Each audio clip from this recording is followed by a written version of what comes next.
Hey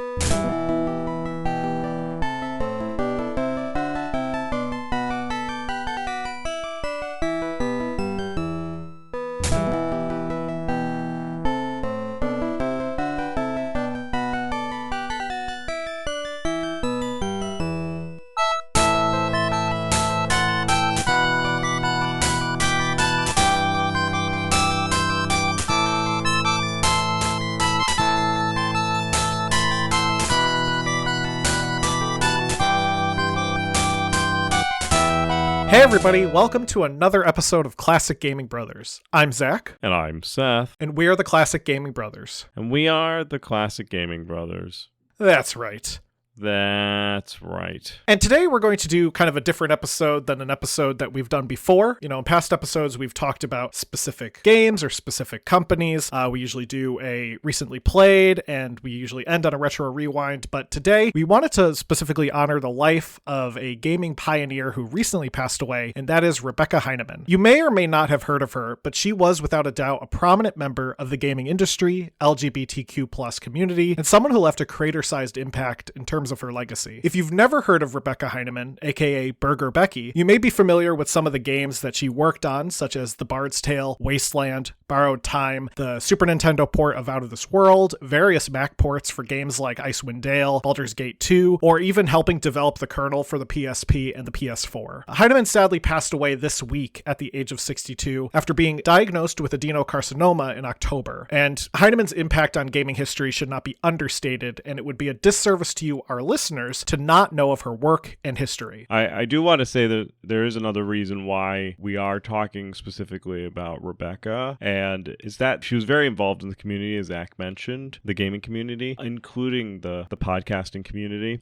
She was on countless podcasts, and we were actually looking to get her onto our podcast at one point in time as well. And unfortunately, we were never able to truly meet her beyond the legacy that she left. So she was somebody it's almost like a passing ship. We just missed her. Yeah. And fortunately, we were able to be here and be able to see the work that she's done, but we were unfortunately not able to meet her. Yeah. In many ways, she's always been with us because we've been involved in gaming since the early days, and a lot of the games that she worked on were games that we played or related to games that we played. I mean, her development with Wasteland led to the development of Fallout, and, we're fans of Fallout. She was involved in ports of games that we love. Games like Baldur's Gate 2, which Seth loves. She was involved in the porting of that and involved in the code of that. Even games that I didn't realize she was involved in, I only learned recently, like Medal of Honor Pacific Assault, which is a great game. And I remember playing that back in the 2000s. She worked on that. She was one of the engineering team members for that. Tiberium Wars for Command & Conquer 3, she was involved in. And the list just goes on even from there. But to get into the history of Rebecca Heineman's involvement in video games and her history with game development. She was born in California and from a very early age became into video games. She was never able to really afford new video games for the family Atari 2600 and taught herself at an early age how to pirate cartridges in order to play the games that she wanted to play. According to the book Women in Gaming, 100 Professionals of Play by Megan Marie, who we're going to cite this book a lot during this episode, so I definitely recommend finding a copy of this book where you can. Pirating these games led Rebecca to later reverse engineer the code to learn exactly how the games worked and develop an interest in game design. It was during this time that she copied Space Invaders for the Atari 2600 and soon became addicted to video gaming. In 1980, she entered the Atari 2600 Space Invaders Regional and won, a story she recounts in the documentary High Score on Netflix. A few months later, she would win the national championship. Heineman became the first ever national video game tournament champion, which gained her some attention in the gaming scene, leading her to getting to meet the owners of Avalon Hill and, at the age of 16, being hired as a game programmer. According to Women in Gaming, Heineman would be the person who trained Avalon Hill game development staff on programming for the 2600 and would write the manual for the staff for reference. The first game she would work on was the London Blitz, which was released after she had already left. She would continue making games, programming Chuck Norris Super Kicks and Robin Hood, but in 1983, she would go on to be the founder of her own company, along with Jay Patel, Troy Worrell, and Brian Fargo, Interplay Productions, which we've done an entire episode on before. We've definitely referenced them before. I don't know if we've done an entire Interplay episode, but we had an Interplay episode. We might. If not, maybe there'll be one in the future. Yeah, we've definitely talked about them, though, because we've talked about the early days of Fallout, and that's where Interplay, came about. Yeah, and Interplay was also, they worked pretty closely with Black Isle and all those guys. Oh, yeah. Interplay's earliest projects were software conversions to different systems, and not even just video games. With the company doing some military work for Laurel Corporation, the company would go on to catch the attention of Activision and would sign a $100,000 contract to produce illustrated text adventure games, specifically Mind Shadow, The Tracer Sanction, and Borrowed Time, which were released in 1984 and 1985. It was at Interplay that Heineman earned her nickname, Burger, as she reportedly would purchase a bag full of burgers from a nearby food stand, come to the office, and eat them throughout the day. She would also add burgers as Easter eggs into the games that she developed. So you would often find burgers just hidden around in games if you were playing a game that Rebecca Heineman was involved with. It's not that she just liked eating a lot of burgers. It's at the time that she was at Interplay, the founders all were not taking salaries because money was tight. Yeah. So to save money, she bought a bag of burgers to eat over the day because it was cheaper that way. It was not that she was like obsessed with burgers and that she it was like a cost savings. It'd be like buying just like boxes of ramen and eating right. It was a necessity at the time. It was a necessity at the time. Yeah, she did find that the burger nickname was I think she owned into that nickname and that whole aesthetic, but it was definitely brought on by a time of need. She would work on programming for these games, having taught herself how to program for the C64, VIC-20, Apple II, IBM PC, and various other systems. She also, around this time of the 1984 to 1985 time, would work on The Bard's Tale, helping write development tools for the game that were used for the graphics editor and being involved in porting the game across different systems. The Bard's Tale would be Interplay's first big hit, selling upward to 407,000 copies and being one of the first RPG titles to compete directly against Ultima that wasn't part of the Wizardry series. By 1993, The Bard's Tale would increase to over 1 million sales. While at Interplay, Heineman was also responsible for porting Wolfenstein 3D over to the Super Nintendo and 3DO. In fact, as she ported Wolfenstein 3D over to the Super Nintendo, she would have to develop the sound driver for the Super Nintendo version of Wolfenstein 3D, which would later be used for Super Noah's Ark 3D, so she was inadvertently involved in that. She also ported Out of This World to the Super Nintendo, which apparently was itself a significant undertaking. Out of This World is a really impressive graphical adventure game that uses rotoscoping animation. It's a very beautiful game. But according to Heineman in the book Women in Gaming, she said, when I was creating Out of This World for the Super Nintendo, I was told over and over that the game couldn't be done. I proved it could be done and made Interplay a lot of money. Per her own words, she took pride in the ability to do the impossible. Heineman would get to take on more creative control for other titles like Task Times and Tone Town and the Bard's Tale 3 Thief of Fate, where she worked on the design of the game itself. She noted in her interview in Women in Gaming that Bard's Tale 3 helped set her on the motion to wanting to be a studio head, and it's important to note that Bard's Tale 3 would even be placed in the Smithsonian's Institute, the exhibit Art of Video Games. In 1995, Heineman would choose to leave Interplay and become the co-founder of Logicware, where she would work on publishing games for the Macintosh. This would include ports of Out of This World, Shattered Steel, and an unreleased port of Half-Life to the Mac. During her time with Logicware, she released Macintosh ports of Fallout and Fallout 2. She had previously worked a bit on Fallout while at Interplay, but had left prior to the game being released. It is thanks to Heineman's working on the ports that the source code for Fallout and Fallout 2 were in fact not destroyed. A report from VideoGamer.com earlier this very year reported that the source code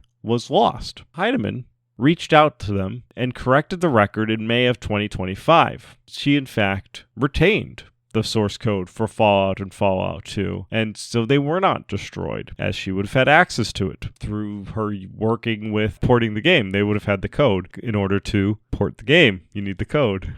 In fact, she had the source code for like every project she ever worked on. And that it's not typical. A lot of times people will get rid of source code. People just get rid of everything, right? Like people will, especially back in like the 80s and the 90s, when you're working on a project, once it was done, it was done. It doesn't. Once you've ported it, there's nothing that you need for it anymore. Right, but to her, it was important to keep these things, and she did keep pretty much every piece of source code that she worked on, which is thankful for the sake of preservation that we were able to retain a lot of this code. One of the other projects that she would take on was Doom for the 3DO, or in her words, literally the project from hell. The production of Doom for the 3DO was essentially cursed from the start. 3DO had been wanting Doom to be brought to their console, and a company called Art Data Interactive would purchase the console rights from id Software. Now, the CEO of Art Data was a newcomer to game design. According to Heineman in an episode of her live stream series, Burger Time, on July 12th, 2015, which I'll drop in some audio from her live stream because it's great listening to her recount the story. The CEO at the time was this random guy who raised money, something in the ballpark of a few $100,000, to start a company and acquire the rights to Doom by taking donations from parishioners at his church. So he went to his church and he said, "Can I have money, please?" and took donations and raised enough money to A, start a company, and B, acquire the rights to Doom. The CEO would then begin coming up with plans for his version of Doom, complete with filming of full motion video cutscenes, new levels, new enemies, new weapons, the works. He really wanted to redesign the game for the 3DO and make something special. Heineman came into the picture when 3DO contacted her and asked her to work with Art Data on the port. 3DO already knew my company Logicware was really adept at making 3DO ports, that they came to us and say, "Hey, can you help this company out?" This company was telling us that they already have a version of Doom working with new levels, new monsters, new weapons and everything, but they just need a little technical help in order to get it out to market. Now, that's my specialty, is taking games that are nearly finished and finishing them, figuring out where the optimizations are, where the stuff to do. The CEO would tell her that the game was basically underway, and they just needed her to step in and fine-tune the project. She asked the CEO when he needed the project done, and he said by Christmas. And they were talking in August. Heineman knew this wasn't a lot of time, as realistically, a game due out for Christmas had to be done by at least October. I mean, you need to think about getting the game to print, getting the game, boxed up, getting enough games copied and made, getting the game onto store shelves, and really, if you want a game out for Christmas, you actually don't want it out on Christmas. You want it out on Black Friday, because that's when people do their Christmas shopping. He backed up everything 3DO said. New games already in the works, etc., but just need some technical help. And I said, "So when do you need it done?" He says, "I need it done by Christmas." Well, this talk was like in August. And to ship something in Christmas, you have to have it finished no later than October, preferably September. But October is like the drop dead time, because you then have to get it through QA, then you have to go through submissions with, in this case, 3DO, then you have to press the discs, then you have to mail them to all the stores in order to get these games on the store shelves by that dreaded Thanksgiving weekend, Black Friday. She only had a few months to work on this game, and for her that was fine. If she was just fine-tuning some code, she's done more in less time. So she took the job because it was her understanding she was just fixing the code and was doable by her own experience. Art Data, however, after she signed the contract, would not provide Heineman with the source code. When she reached out to ask them for it, they told her, just start working on the game. She told them she can't just start working on the game because she didn't have anything to work with. So the CEO sent her a floppy disk. And when she put the floppy disk in, expecting it to be the source code, she found it was not the source code. It was in fact the executable file for the game Doom, as in the shareware version that you could find on the internet, as in the copy that Becky already had on her own computer, because of course she did. It's Doom. Everyone had Doom. He sends me a copy of Doom on the PC, on a floppy disk, and says, "Start with this." And my jaw hit the ground when I got this disc, because I got the disc and I put it in the disc drive thinking I was going to get the source code. Instead, I find the executables, and I'm like, wait a minute, that's what I already have on my hard drive. I mean, I've been playing Doom for like a couple of years already. Pretty much everybody has a copy of Doom at that time. Well, that's a good thing to start working on. She would go on to contact Art Data back and ask them for the source code, and they still didn't provide it to her. Eventually, she reached out to a close contact of hers who was working with Art Data as well, and they revealed that Art Data never actually had the source code to begin with. She contacted 3DO directly, panicked, and they told her that they couldn't really do anything about it. They said that Art Data has been providing the company with screenshots and publishing these screenshots into different magazines. The thing was, I actually have, at the time, magazines that had, the CEO of Art Data holding a CD and saying, I've got the beta version of Doom for the 3DO that's got these new weapons, new stuff. So I see these ads. So it's like, well, everybody's telling me this, but I can't start the game from just a copy of Doom that you bought in the store. Now, trust me, I have done ports like that, where I got a copy of the game from the store and was told I need to put this on the collection, but that's not what I'm being contracted to do here. So 3DO said that they needed to get a game because they said that they would have a game. So Heineman called id Software and talked to John Carmack directly, and he would FedEx her a CD copy of the source code for Doom and a copy of the Atari Jaguar version of the game. She then spent 2 days building out a copy of Doom for the Atari Jaguar based on the code she was provided, but she would still need to get a version that Art Data had promised people. She would then drive down to Art Data's headquarters where she confronted the CEO, and the CEO admitted that the screenshots he'd been sending to 3DO and magazines were essentially photoshopped. They were JPEGs that were manipulated. I says, so you don't have a copy of this game? So I was like, yeah, you do. Here's the pictures. That's when it dawns on me. This guy did not know at all how games made. He had literally no clue. He really thought all I had to do was copy the code from a store-bought version of Doom and just copy it onto a 3DO and work. And that you could take JPEGs of new art and just copy it in there and the art would, the weapons are. He really thought game creation was that easy. And I informed him that no, that's not how it works. They were what we would like to call in the industry a fraud. Right. So to catch everyone up, Heineman had nothing to actually work with on beyond the source code for Doom and a version that could run on the Atari Jaguar. Nothing else. She had photos of a game that didn't exist, and she had these concepts of an idea that were given to her by a person who truly believed you could just make a video game by having screenshots and like dropping them into the code. The person that she was working with, who hired her, Art Data, was a fraud. Like, Yes. Decidedly a fraud. You cannot defend anyone who decides to take images and photo manipulate them and send them to a magazine and say, this thing is underway. That is what we would like to say is decidedly fraud. And if that person mailed them in the magazine, I believe that could account for mail fraud.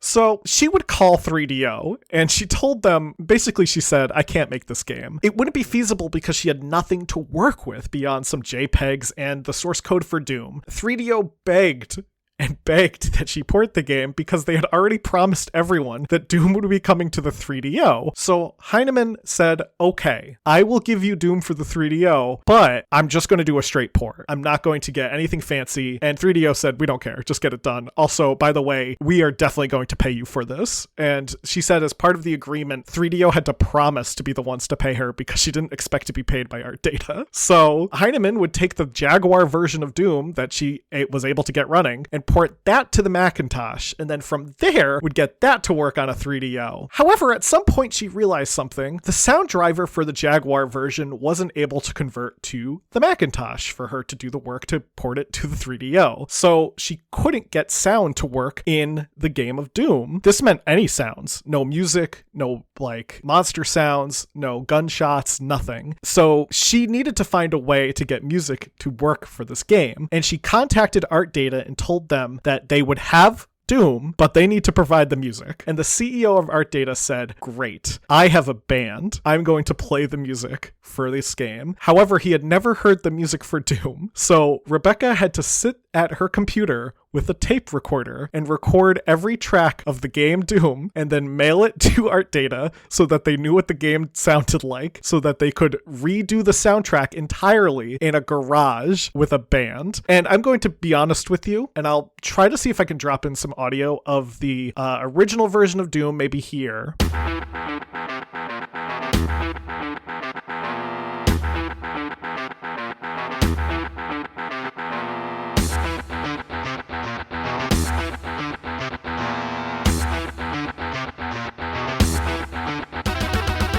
And then Art Data's version here.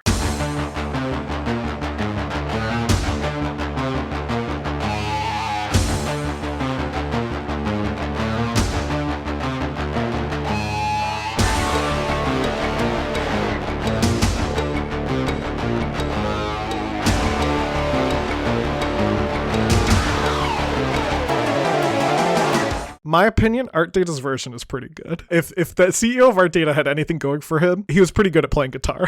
He might have been a terrible businessman, but at least he had a talent, and that was guitar. He was a fraud, just not in his guitar ability. Right. Now, the whole project itself would end up taking 10 weeks, and Doom 3DO was ready to be released. However, when it was released, there were a few problems with it. It would suffer from performance issues, something that Heineman knew was going to happen, and it would not feature, again, any of the promises that Art Data had planned. They did, in fact, film some of the FMV sequences that they wanted to incorporate, but there wasn't enough time to finish them and get them into the final project. And in fact, I think this year, information on the FMV sequences has recently come out, including some like screenshots and footage that had been considered lost. So definitely, I believe the YouTube channel Stop Skeletons from Fighting is putting out a video within the near future that's going to cover some of the FMV stuff related to Doom for the 3DO. And I know for a fact that Rebecca put out a video on it on her YouTube channel just a few years ago. Really interesting project, and I think it speaks volumes to something that she said in her interview with the Women in Gaming book, and that was that despite being told it couldn't be done, she proved it could be done. And it really was this uncanny ability to do the impossible that I think stands out for Rebecca Heineman's legacy, especially with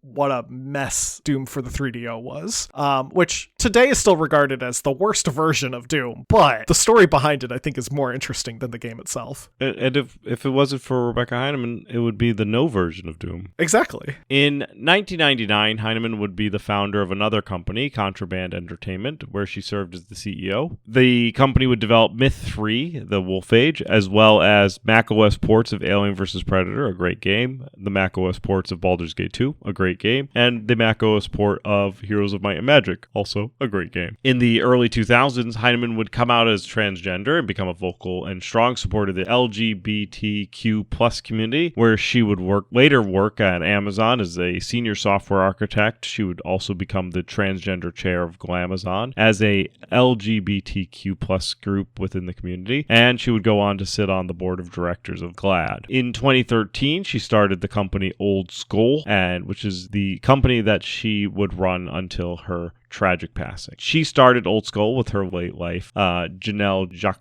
who sadly would go on to pass away just last year in 2024 from complications of Guillain-Barré syndrome. Rebecca Heineman was a force to be reckoned with, and we're incredibly sad to hear of her passing. We're also, fortunate that we were able to live during the same time that she did. We are incredibly grateful for the contributions she made to gaming history, incredibly grateful for her contributions that she did, including the Doom for the 3DO. I would tell that to her if I could. I would say thank you for making Doom 3DO and the other games that you made. Primarily, thanks for Doom 3EO. Because without Doom 3EO, we would never have the cool riffs of the Art Data CEO who was riffing and frauding all day long.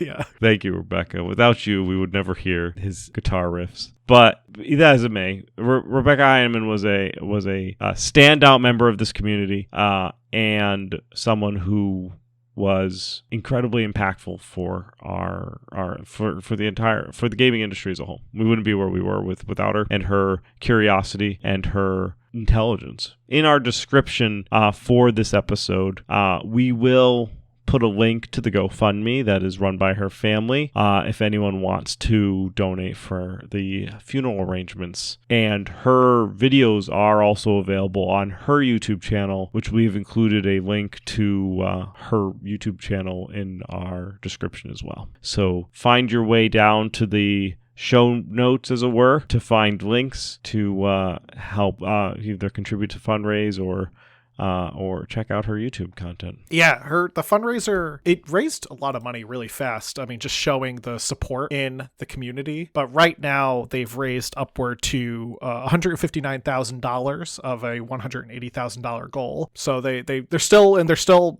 today, raising money. So I think that's shows just how loved Rebecca was in the community and how we're all deeply touched by this very tragic passing. It's a sad GoFundMe because it was a GoFundMe that she put up herself when she was having some treatments for her cancer, which was out of network. And it was a significant cost burden where she truly started noticing what was going on when she was at PAX Prime. And it was just on 10/6 when she was getting a chemo port installed. So life and death move fast, unfortunately. So it is up until she passed away, the last statements in her GoFundMe were, "I want to keep creating games and comics and I need your support." So obviously the dollars won't be able to help her now, but they will be able to help her people that she loved. Yeah. Absolutely. And so with that, we'll close out this episode, letting people know where to find Rebecca's, videos, where to find the link, and just as a way of remembering her and as a way of honoring her legacy. And with that, we want to thank everyone for listening, and we hope everyone takes care and wishes their loved ones well and stays well.